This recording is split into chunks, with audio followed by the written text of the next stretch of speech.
website, domain pi transaction, tumenye tv.pi transaction, pi network. Aha sishidikanya ko watangiye gutekereza kwa aya magambo ukaba wibaza n'ikigiye gukurikiraho nyuma yo gusoma aya magambo ndetse no kuyavuganya nyasubiramo hagaruka ijambo domain. Ariko kandi nanone tugarutse muri web kabiri ijambo ryarakoreshejwe cyane rya domain, aho muri Google nta kintu wabasha gukora udakoresheje ijambo .com. Aha ndatanga ingero aho wafunguraga email maze utasoza uvuga .com, iyo email rwose ntikunde. Aho wagira guti akagera.com, umucyo.com, email yawe wafunguye mu mazina yawe byasabaga ko wongera ukashyiraho ijambo .com. Aha ngaha byari biri muri web kabiri, ariko nkuko twabibonye web kabiri kabigenda igana ku musozo tugiye kwinjira muri web gatatu. Aha muri web site ya gatatu cyangwa se web gatatu, iyi .com izahinduka, aho gukoresha .com hazakoreshwa .pi. Ibi ushobora kubumva nk'ibintu byoroshye cyane, ariko ni ikintu gikomeye ndetse kizagira agaciro kazaba gakomeye.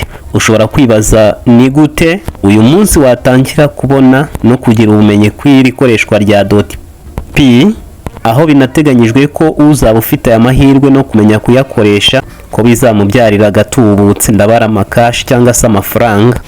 Muri iki kiganiro ngiye kugaruka ku kamaro ko kugira iyi .pi no kuzamenya kuyikoresha mu gihe cya web gatatu. Turasubiza ibibazo nka ese namenya gute gukoresha iyi .p, iyi domain ya p nge nabasha kuyikura hehe? Mu kiganiro tugiye kugira ibi byose uraza kubisobanukirwa. Ubaye utari hano kuri Tumenye TV, by'umwihariko tukaba utarakoze subscribe ngo ukande kukazogera unakoreshe ibiganiro ntiwazongera kubyumva. Kora subscribe usangiza amakuru bagenzi bawe nabo bashe kumva bino biganiro by'ingirakamaro bihita kuri Tumenye TV. Ngiye ubikugezaho ndi Jerome, ukabikurikirana unyuze kuri Tumenye TV. Ubuzima bwiza, ikoranabuhanga, iterambere. Aha uzahamenyera website uburyo ikora, amateka, amavu n'amavuko ya, ndetse uzabasha kwinjira no muri web gatatu umenye kuyikoresha na artificial intelligence. Ibi utabizi wazasigara mu isi y'ikoranabuhanga, bityo gutunga agatubutse kuri we bikazaba nk'inzozi, azisanga wasigaye. Nanone kandi uramutse ufite uburwayi ubutandura, diabete, hypertension, umuvuduko, indwara zibasira umutima, kubura ibitotsi, umunaniro ukabije, impyiko, igifu n'izindi ndwara zitandura, igisubizo uzagikura hano kuri Tumenye TV. Uramutse ushaka kutuvugisha wakandika muri comment cyangwa ukatwandikira kuri WhatsApp 07811193 wadukurikira no ku mbuga nkoranyambaga zacu za Tumenye TV, Instagram, Facebook, TikTok, X, aho hose twitwa Tumenye TV. Nguhaye ikaze mu kiganiro. Ese iyi domain ya .p izaba ifite kamaro ki mu buzima bwa buri munsi muri digital life? Iki kibazo abantu batunze smartphone bamaze kumenya amakuru ya Pi network, umushinga w'ikoranabuhanga muri web gatatu, bamaze kugisobanukirwa neza. Ariko kandi nkaba nashidikanya ko hari abandi benshi batari basobanukirwa n'iki kibazo ndetse batari bamenya na P. Akaba ariyo mpamvu nanjye nafashe umwanya ngo nongere mvuge kuri P by'umwihariko, ariko nkaza kwibanda kuri domain ya P n'akamaro kayo. Domain ya .p ntago wayimenya utabanje kumenya izari ziriho zakoreshwaga muri web kabiri, website kabiri. Twibukiranyije domain zagiye zikoreshwa muri web kabiri, habayeho .com n'ugikoreshwa mu bucuruzi bw'isi yose. Iyi yakoreshejwe ku ma email, ku ma website amwe agiye atandukanye. Wowe wigeze gufungura email cyangwa uyikoresha urabizi aho bakubwira gufungura email, urugero ukabanza amazina yawe ariko ukaza gusoza wongeyeho .com. Utabikora gutyo email rwose ntigukundire. Indi yakunze gukoreshwa cyane cyane mu mashyirahamwe ni .org. Iyi nayo ndahamya ko wigeze kuyikoresha cyangwa wigeze kuyibona. .org, reka mvuge ko izi tigeze uzibona zibanje, ariko se n'iyingiyi .rwa nayo ntuyizi. Iyi .rwa yo yakoreshejwe cyane cyane n'ubu ngubu ikoreshwa mu Rwanda. Aha ndumva turi hamwe kuko umaze gusobanukirwa na domain icyo ari cyo nyuma yo kubona ingero zagiye zikoreshwa ndetse zanakoreshejwe muri web kabiri. Domain kuri internet byaba bisobanuye iki? Iyi ni address igaragaza aho website yaba iherereye, ni ukuvuga kuri internet. Bivuze ko iyo umuntu afite domain aba afite ikimuranga identity ku mbuga za internet. Urugero google.com niyo ituma tubasha kugera kuri serivisi za Google, no kuri .py niko bizaba bimeze. .py domain muri Pi network izaba ari izina ry'umushinga wawe, business yawe cyangwa serivisi zawe mu isi ya Pi. Akamaro k'ubwoko bushya bwa domain Pi. Aha uribaza uti ese .py izaba ikora gute? Izaba ifite akahe kamaro? Ibi ni ibibazo tugiye kurebera ibisubizo byabyo. Icya mbere nuko izaba ari umuyoboro w'ubucuruzi muri Pi network. Icya kabiri, izatuma abantu bashobora gukora transaction mu buryo bworoshye bakoresheje Pi coins. Icya gatatu, izaba business yawe, ubwenegihugu bwa digital IT muri Pi. Urugero tumenye tv.py izaba ari website yacu isobanura amakuru, ibiganiro by'ubucuruzi bwa Pi. Izakira serivisi zishyirwa muri Pi. Izahuza abantu bose bakurikira ibiganiro byacu ku isi yose. Umuntu ufite domain ya .py biba bisobanuye ko yinjiye mu rwego rwo hejuru rw'ubukungu bwa web gatatu na digital currency. Kugeza ahangaha wamaze kubona ko Pi domain ari ingenzi cyane kandi ukeneye kuyitunga. Iyi domain Pi wayibona gute? Reka tubivuge mu buryo bworoshye, uburyo wabasha kubonamo iyi .py. Intambwe ya mbere ugomba kuba warateye ni uko ugomba kuba ufite wallet ikora neza yujuje ibisabwa. Ni ukuvuga wallet iba ishobora gukora transaction, yohereza ikanoroherezwa Pi, bivuze ngo yemejwe muri KYC.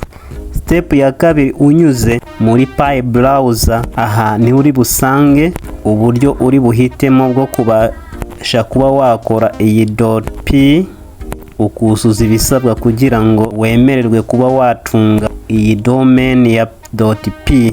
Inzira ya gatatu, guhitamo izina rihuye n'umushinga wawe cyangwa business yawe. Urugero tumenye tv.p, umucyo.p, amahoro.p n'andi mazina cyangwa business. Step ya kane cyangwa se intambwe ya kane, kwishyura ukoresheje Pi coins zivuye muri wallet yawe. Aha mu gihe ufite umubare mukeya, wemerewe kuba wazikura ahandi kuri exchange nka OKX n'izindi exchange zikoresha Pi coin. Aha ubasha kuzigura ukazishyira kuri wallet wawe, maze mu gihe uri kwishyura Pi domain ukazikoresha. Intambwe ya gatanu ni uguhuza website yawe cyangwa application yawe na domain ya .py. Ibi uba utari kubisobanukirwa watwandikira muri comment cyangwa ukaduhamagara kuri WhatsApp 0781101934 ukabona ibisobanuro birambuye birenze ku ibi ngibi.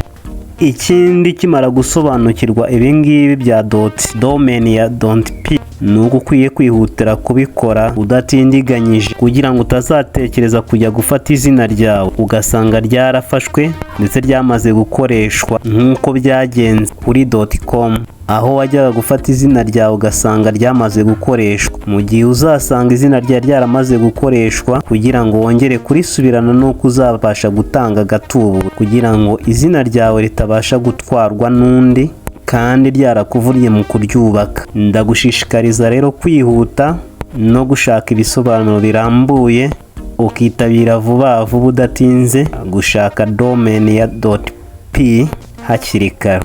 Reka turebe inama noneho k'uyu mushinga mushyashya wo kugira .domain.p. Mu bigaragara iyi domain.p ni amahirwe mashyashya, by'umwihariko akaba ari amahirwe meza cyane cyane ku bantu bitabiye urugendo rwa Pi Network. Ushobora kuyikoresha mu bucuruzi bwo kuri murandasi, ushobora kuyikoresha mu kwishyura no kwakira serivisi ukoresheje Pi. Ushobora nanone kuyikoresha nk'izina ku mbuga zose za Pi. Inama: tangira utekereze izina ushaka gukoresha hakiri kare kugira ngo utazasanga ryarafashwe. Uracyari kuri Tumenye TV, nge tuganira ni Jerome. Ubaye wagize ikibazo twandikire muri komenti cyangwa kuri nimero ya WhatsApp 0781101934. Igitekerezo cyawe ni icy'agaciro kuri twebwe, twiteguye kugusubiza ndetse no kugufasha ku bibazo byose waba ufite ku byo twaganiriye ndetse n'ibyo tuganiriye ubu ngubu. Ndakwibutsa gukora subscribe kugira ngo utagumya gucikanwa n'amakuru y'isi nshya mu bukungu, mu gukoresha web 3 na artificial intelligence, NFT n'ibindi byagufasha gutera imbere kugira ngo ubashe kugira ubuzima burusa ubwo wari urimo.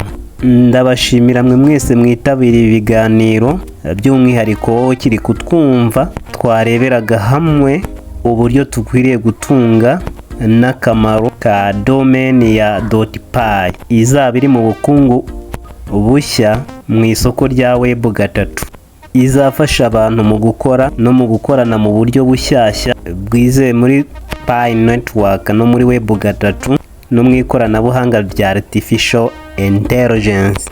Mu gihe uzaba ufite izina rya domain.p, uzaba wubatse izina rikomeye mu isi ya digital. Wowe wumvise iki kiganiro cya domain P akamaro kayo, ndagushishikariza kudatesha aya mahirwe agaciro, ahubwo gerageza witabire gufungura vuba domain ya Pi. Iki nicyo gihe kandi niyo saha yo kugira ngo ubashe kubika no kwita no kwimenyereza gukoresha iyi .pi. Reka ngushimire. Iki kiganiro wakigezwagaho na Jerome uri Tumenye TV. Kora subscribe kugira ngo ibiganiro byose bihitana uzajya ubasha kubikurikira umunsi ku wundi uko bwije uko buke. Ndabakunda, see you next.